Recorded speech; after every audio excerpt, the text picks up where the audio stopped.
పట్టుకున్నారా? మీరు చాలా మంచి పిల్లలు, మీరు చాలా మంచి పిల్లలు. నేను మంచి ఆంటీనేనా? మీరు చేతులు కట్టుకొని చక్కగా. యేసు ప్రభు నేను చెప్పింది వినండి. యేసు ప్రభు బైబిల్లో మొట్టమొదటి అద్భుతం ఏం చేశాడరా? ఎవరికైనా తెలుసా? యేసు ప్రభు పరలోకము నుంచి ఈ లోకానికి వచ్చాడు కదా మన కోసం. ఆయన చేసిన మొదటి అద్భుతం, అందరు చేతులు కట్టుకోండి. అనగనగంట ఒక ఊరిలో ఒక పెళ్ళి జరుగుతుందంట. ఏం జరుగుతుంది? పెళ్ళి జరిగితే మనం పిలిస్తే మనం వెళ్తామా లేదా? పెళ్ళికి వెళ్తారా లేదా? మీ చుట్టాలు ఇంట్లో పెళ్ళి అయిందనుకో, మీరు అందరూ వెళ్తారా లేదా? అందరికన్నా ముందే చక్కగా రెడీ అయిపోయి మంచి డ్రెస్ వేసుకుని నీట్గా రెడీ అయ్యి అందరిలో నేనే బాగుండాలి అనుకుంటాం కదా. అనుకుంటారా లేరా? పెళ్ళికి వెళ్ళేటప్పుడు స్నానం చేయకుండా పాత బట్టలు వేసుకుని పిచ్చిగా జుట్టిర పోసుకొని వెళ్తారా? అలా వెళ్తారా? పెళ్ళికి వెళ్ళేటప్పుడు ఎలా వెళ్తాం మనం? నీట్గా రెడీ అవుతాం కదా. మమ్మీ నాకు ప్యాంట్, నాకు షర్ట్, లేక నా డ్రెస్, నాకు పూలు పెట్టు, అన్నీ నీట్గా రెడీ అవుతాం కదా. మంచి చక్కగా వేసుకుని రెడీ అయ్యి వెళ్తాం కదా. అట్లాగే ఆ ఊరిలో పెద్దవాళ్ళ పెళ్ళి జరుగుతుందంట. పెద్దవాళ్ళ పెళ్ళి అంటే ఇంకెట్లా ఉంటుంది?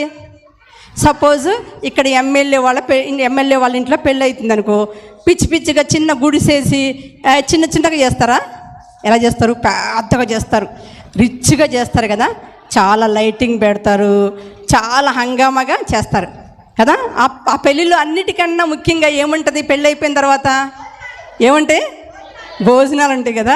భోజనాలు తింటామా లేదా? తింటాం కదా. పెద్దోళ్ళు భోజనాలు పెడితే చాలా వెరైటీస్ ఉంటాయి కదా. వెరైటీస్ ఉంటాయి, ఏమన్నా ఉండవా? చాలా వెరైటీస్ ఉంటాయి. ఇప్పుడైతే మటన్, చికెన్ అన్నీ ఉంటాయి కదా. తర్వాత లాస్ట్లో ఏం పెడతారు? అన్నీ తినేసిన తర్వాత ఐస్ క్రీమ్లు ఏం పెడతారు? మీకు ఇష్టమా కాదా? కదా. అన్నీ తిన్న ఐస్ క్రీమ్ తింటే ఆ టేస్ట్ వేరు కదా. అన్నీ తినేసిన తర్వాత ఐస్ క్రీమ్ ఒకటి కాదు 2, 3 తింటారు కదా. అవునా? ఐస్ క్రీమ్ అంటే మీ అందరికి ఇష్టమా కదా? ఎంతమందికి ఇష్టం కదా? నాకు ఇష్టమే. ఐస్ క్రీమ్ ఇష్టం కదా. జలుబు చేసినా తింటాం, దగ్గు వచ్చినా తింటాం కదా. ఐస్ క్రీమ్ అంటే అందరికీ ఇష్టం. అయితే ఆ పెళ్ళిలో కూడా పెద్ద పెళ్ళి జరుగుతుందంట. ఆ ఊర్లో అందరూ చాలామంది వచ్చారంట. పిలిచిన వాళ్ళకి అంతా ఎక్కువ మంది వచ్చారంట. ఆ రోజుల్లో అందరూ వినాలి ఆ రోజుల్లో ఏ పెళ్ళిలో అయితే ఏదన్నా పెళ్ళిలో ద్రాక్షారసం ఇస్తే ఆ పెళ్ళి గొప్ప పెళ్ళి అంట. ఏమిస్తే? ద్రాక్షారసం ఇస్తే గొప్ప పెళ్ళి అంట. ఇప్పుడు మన పెళ్ళిళ్ళలో ఏది పెడితే ఎక్కువ గొప్ప పెళ్ళి? బాగా మటన్ పెట్టారనుకో, అమ్మ చాలా మటన్ వేసారా వాళ్ళు, పెళ్ళిలో చాలా బాగా పెట్టారా, బిర్యానీ చేశారు, మటన్ వేసారు, ఆ కూర వేసారు, ఈ కూర వేసారు, తెగ చెప్తారు కదా. అన్నీ పెట్టారు. తర్వాత డబల్ కమిటా పెట్టారు, ఐస్ క్రీమ్ ఇచ్చారు, చాలా బాగా జరిగింది అనుకుంటాం కదా. పిల్లలు, ఆ రోజుల్లో ద్రాక్షారసం ఎవరైతే ఇస్తారో ఆ పెళ్ళి చాలా గొప్పగా జరిగినట్లు. ద్రాక్షారసం ఇస్తే చాలా గొప్పగా జరిగినట్లు. అయితే ఈ పెళ్ళిలో చాలామంది వచ్చారు నాన్న. ఆ పెళ్ళికి చాలామంది వచ్చారు. ఆ పెళ్ళికి యేసు ప్రభువుని కూడా పిలిచారంట. ఎవరిని పిలిచారు? యేసు ప్రభువుని కూడా పిలిచారంట. యేసు ప్రభు వచ్చారు. యేసు ప్రభు వస్తే యేసు ప్రభుతో పాటు ఎవరున్నారు? యేసు ప్రభుకి ఎంతమంది శిష్యులు? 12 మంది శిష్యులు. ఎంతమంది? 12 మంది శిష్యులు. ఒక 2-3 పేర్లు చెప్పండి. పేతురు, యోహాను, యాకోబు, ఆంద్రేయ, తోమా, తర్వాత యోదా, యోహాను, తద్దయి, లెబ్బయి, మొత్తం 12 మంది శిష్యులు ఉన్నారు కదా. అయితే ఈ 12 మంది కూడా యేసు ప్రభుతో పాటు వచ్చారంట. యేసు ప్రభు వారు వచ్చారు, చక్కగా ఇక్కడ కూర్చున్నారు, పెళ్ళంతా చూస్తున్నారు. యేసు ప్రభు వచ్చారు. యేసు ప్రభుతో పాటు 12 మంది శిష్యులు వచ్చారు. వాళ్ళతో పాటు యేసు ప్రభు వాళ్ళ మమ్మీ కూడా వచ్చిందంట. యేసు ప్రభు వాళ్ళ మమ్మీ ఎవరు? యేసు ప్రభు వాళ్ళ మమ్మీ ఎవరారా? మరియమ్మ. యేసు ప్రభు వారు వచ్చారు. యేసు ప్రభు వారు చక్కగా కూర్చున్నారు. ఆయనతో పాటు 12 మంది శిష్యులు వచ్చారు. వచ్చి అలా కూర్చున్నారు. పెళ్ళి బాగా జరిగిపోయింది. అయిపోయిన తర్వాత భోజనాలు తింటున్నారు. అందరూ ఏం తింటున్నారు? భోజనాలు తింటూ ఉన్నారు. తింటూ ఉండగానే భోజనాలు అనుకున్న దానికంటే జనం ఎక్కువ వచ్చారు. అక్కడంట ద్రాక్షరసం అయిపోయిందంట. ఏమైపోయింది? ద్రాక్షరసం అయిపోయిందంట. సపోజు వీళ్ళ ఇంట్లోనే పెళ్ళి అనుకో, మైటక్కోళ్ళ ఇంట్లోనే పెళ్ళి జరుగుతుంది. మైటక్కోళ్ళ ఇంట్లోనే ఎక్క వాళ్ళ ఇంట్లో పెళ్ళి జరుగుతుంది. పెళ్ళి బాగా జరిగిపోయింది. భోజనాలు అన్నీ అంటే ద్రాక్షరసం అయిపోతే ఎవరికి వెళ్ళి చెప్పాలి? ఎవరికి వెళ్ళి చెప్పాలరా? మీరు అర్థం చేసుకోండి. అక్క వాళ్ళ ఇంట్లో పెళ్ళి జరుగుతుంది, భోజనాలు అయిపోయినాయి. ఎవరికి వెళ్ళి చెప్తారు మీరు? వాళ్ళ ఇంటికి వెళ్ళి చెప్తారు. అయ్యో అమ్మ అయిపోయిందమ్మా, చాలామంది వచ్చేస్తారు, ఏం చేస్తారో చూడండి అమ్మా, అంతా అయిపోయింది అని ఎవరికి చెప్పాలి? ఎవరి ఇంటి యజమానులు అయితే వాళ్ళకి వెళ్ళి చెప్పాలి. అవునా కదా? అవునా కాదా?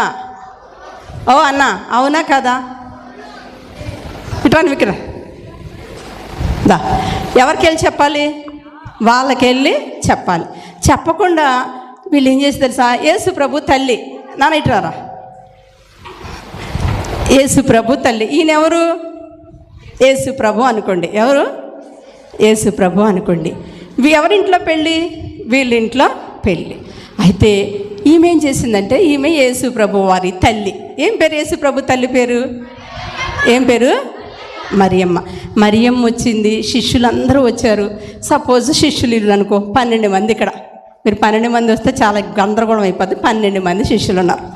అయితే ఈ మరియమ్మ ఆ భోజనాల దగ్గరికి వెళ్ళేసరికి అందరూ అరే ద్రాక్షరసం అయిపోయిందిరా, ద్రాక్షరసం అయిపోయిందిరా అని అందరూ చెప్పుకుంటున్నారు. చెప్పుకుంటుంటాం కానీ వెంటనే ఈమె గబగబా వచ్చింది. వచ్చి ఈమె ఏం చేస్తుంది తెలుసా? అయ్యా అయ్యా ఆ ఫంక్షన్లో ద్రాక్షరసం అయిపోయిందయ్యా అని ఎవరో చెప్తుంది? యేసు ప్రభు ఎందుకు వచ్చారర్రా? పెళ్ళి చూడటానికి. పెళ్ళికి పిలిచారు అందుకని వచ్చాడు. పెళ్ళికి పిలిచారు అందుకని వచ్చారు. అయితే మీరు అందరూ గమనించాలి, ఎందుకు మరియమ్మ యేసు ప్రభు చెప్పిందంటే, యేసు ప్రభు 30 సంవత్సరాలు తల్లి దగ్గరే ఉన్నాడు. ఎవరి దగ్గర ఉన్నారు? తల్లిదండ్రుల దగ్గరే ఉన్నాడు. యేసు ప్రభు ఇంట్లో చాలా అద్భుతాలు చేశాడు. వాళ్ళ ఇంట్లో చిన్న చిన్న అద్భుతాలు అన్నీ చాలా చేశాడు యేసయ్య. అదంతా ఎవరికి తెలుసు? మరియకు తెలుసు. మరి ఏమనుకుందంటే, ఇప్పుడు ఈ పెళ్ళిళ్ళలో ద్రాక్షారసం అయిపోయింది, నేను వెళ్ళి ఇంటి యజమాని చెప్పాను అనుకో, వాళ్ళు ఏం చేయాలి? ద్రాక్షకాయలు వెళ్ళాలి, తీసుకురావాలి, వాటిని గానుగు పట్టాలి, అవన్నీ రెడీ చేయాలి, చాలా పని అయిపోద్ది. అది అయ్యే పని కాదు. వచ్చిన వాళ్ళందరూ తినకుండా త్రాగకుండా వెళ్ళిపోతారు. మీకు అర్థమైందనా? వచ్చిన వాళ్ళందరూ ఇప్పుడు సపోజు మనం అందరం మాకు భోజనాలు పెట్టారా, కొంతమంది తక్కువైందనుకో, గంట సేపు వెయిట్ చేస్తారా? 2 గంటలు వెయిట్ చేస్తారా? లేకపోయింది నన్ను బయటికి వెళ్ళిపోయి, ఏం పెళ్లి చేశారా వాళ్ళు, సరిగ్గా భోజనమే పెట్టలేదు అంటారా? ఏం పెళ్లి చేశారా? ఓ పెద్ద తెగ చేశారు, తిండే సరిగా లేదు, మాకందరికి లేదురా, వాళ్ళు పెట్టలేదురా. ముందు పెట్టింది అంతా పోద్ది. అవునా? ముందు చాలా పెట్టారు, చాలా చేశారు, అదంతా పోద్ది. ఒక్క భోజనం తినకపోతే అంతేనా?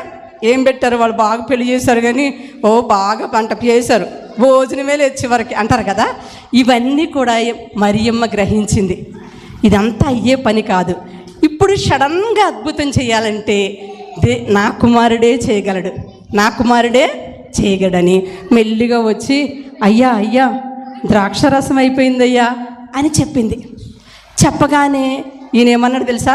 అమ్మా నాతో నీకేంటి, నువ్వు నాకెందుకు చెప్తున్నావు, వాళ్ళకెళ్ళి చెప్పొచ్చు కదా అన్నట్లు, అమ్మ నాతో నీకేంటి అన్నాడు. అనగానే ఈమె సైలెంట్గా వెళ్ళిపోకుండా మెల్లిగా వచ్చి శిష్యులతో, ఆయన మీకు ఏది చెప్తా చేయండి అయ్యా, నేను పోతున్నాను. అర్థమైందా నాన్న? ఈ యేసు ప్రభు వారు ఏమన్నారు? నాతో నీకేం పనమ్మా, వెళ్ళు అన్నాడు. ఈమె మెల్లిగా వచ్చి శిష్యుల దగ్గరికి వచ్చి అయ్యా ఆయన ఏం చెప్తే అది చేయండి అయ్యా అని మెల్లిగా చెప్పి వెళ్ళిపోయింది. అర్థమైంది? మళ్ళీ క్వశ్చన్స్ వేసినప్పుడు మీరు చెప్పాలి. ఏం చెప్పింది? యేసయ్య ఏమో నాతో నీకేం పని అన్నాడు. అంటే ఈమె ఏం మాట్లాడకుండా శిష్యుల దగ్గరికి వచ్చి అయ్యా ఆయన మీకు ఏది చెప్తే అది చేయండి అని సైలెంట్గా వెళ్ళిపోయింది. యేసయ్య అద్భుతం చేస్తాడని మరియమ్మకు తెలుసు. ఇంకా యేసయ్య ఈ మాట విన్నాడు. మెల్లిగా శిష్యుల్ని పిలిచారు. శిష్యులారా అక్కడ ఏమున్నాయి అన్నాడు. అనగానే వారు ఏమన్నారు తెలుసా, పెద్ద రాతి బాణలు ఉన్నాయ్యా. ఏమన్నాయి? బాణ తెలుసా మీకు? బాణ అంటే కుండలు. ఇప్పుడు మీకు కుండలు ఉన్నాయి లేవా? ఈ చిన్న చిన్న కుండలు కదా, అవంతా పెద్ద కుండలు అంట. పెద్ద కుండలు, చాలా పెద్ద కుండలు, ఇంత పెద్ద కుండలు. రాతి బాణలు అంట, రాయిలతో చేయబడిన బాణలు. వాటిలో కొన్ని అంటే చాలా లీటర్స్ నీళ్లు పడతాయి. 6 తూములు నీళ్లు పట్టే పెద్ద కుండలు అక్కడ ఉన్నాయంట. ఎన్ని ఉన్నాయంటే 6 ఉన్నాయి అన్నారు. అయితే యేసు ప్రభు ఏం చేశాడు తెలుసా? ఎవరికి పని చెప్పాలి? మీరు చెప్పండి రా. అసలు మామూలుగా ఎవరికి చెప్పాలి? ఆ ఇంటోళ్ళకి చెప్పాలి. ఆ ఇంటోళ్ళకి చెప్పాలి కదా. రే నాన్న మీరు వెళ్ళి మా అవన్నీ నీళ్ళతో నింపండి అని చెప్పాలి. కానీ వాళ్ళకి చెప్పలేదు. శిష్యులు చెప్తున్నారు, అరే నాన్న వెళ్ళి నీళ్ళు నింపండి అనగానే వాళ్ళు ఎందుకు ఏమిటి అని అడగలేదు. గబ్బా గబ్బా వెళ్ళి నీళ్లు మోసుకెళ్ళి ఆ బాణలన్నీ నింపేశారంట. 6 రాతి బాణలు నింపేశారంట. గబ్బా గబ్బా నీళ్లు పోసేస్తూనే ఉన్నారు. పోసిన తర్వాత యేసు ప్రభు ఏమనలేదు. సరే ఒక గ్లాస్తో నీళ్లు ముంచుకుని విందు ప్రధానికి తీసుకెళ్ళి ఇవ్వండి అనగానే ఈ నీళ్లు ముంచుకుని తీసుకొచ్చి వీనికిచ్చాడు. ఇగానే ఈయన గబ్బగబ్బా తాగి, అబ్బా భలే టేస్ట్ ఉంది, ద్రాక్షరసం ముందు చాలా మంచిగా చేసినట్టున్నారు, దాచిపెట్టినట్టున్నారు అది అనుకుంటున్నాడు. అదే దాచిపెట్టినట్టున్నారు, ఇది చాలా బాగుంది అనుకుంటున్నాడు. కానీ ఎక్కడి నుంచి వచ్చిందో ఏమొచ్చిందో కూడా తెలియలేదు.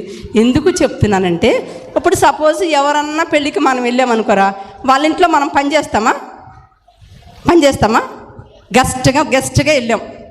గెస్ట్గా వెళ్ళిన వాళ్ళం మనం గబగబా వెళ్ళి వాళ్ళ వంట గదిలోను లేకపోతే వాళ్ళ బెడ్రూమ్లోను ఆ పనులు మనం చేస్తామా? చెయ్యం కదా. చేస్తామా? మేము పెళ్ళికి వచ్చాం. దేనికి వచ్చాం? మేము పెళ్ళికి వచ్చాం, చూస్తానికి వచ్చాం, తినటానికి వచ్చాం, అంతేగాని మేమే పని చెయ్యమంటాం. కానీ యేసయ్య ఏం చేశాడు తెలుసా? అక్కడికి వెళ్ళి ఒక అద్భుతాన్ని చేశాడు. ఏం చేశాడు? అద్భుతాన్ని చేశాడు. బైబిల్లో మనం చూస్తే యేసు ప్రభు చేసిన మొదటి అద్భుతం కానా పెళ్ళిలో వాటర్ని వైన్గా మార్చేశాడంట. ఏం చేశాడు? వాటర్ని వైన్గా మార్చేశాడంట.